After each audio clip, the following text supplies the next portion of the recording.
Takže čauky lidičky, dneska tady jsem s kým? Se mnou. A jak se jmenuješ? Velká. A ty?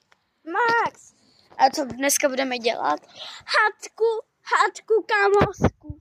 Ano, tak jdeme na hádku kamarádskou. Takže se na to vrhneme. Jdeme na to teď.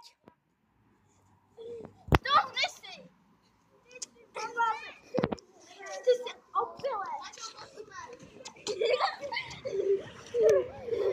jsi to Máma ozvala. Ty jsi byl dneska stoper. Co to je za hádku? Ježiši. Lidi, proč se tam hádají? Jdeme to zkontrolovat.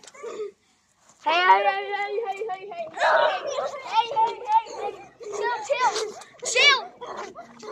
Chill.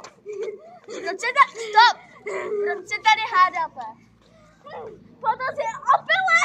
Ona je ožralá. Dost. Ježiš. Lidi. Tady. Ne, dost! Lidi, tak to byl konec. Doufám, že jste si hej, už je konec. Doufám, že jste si tady ten mini short užili. Pokud ano, tak dejte lajky, odběr a čau!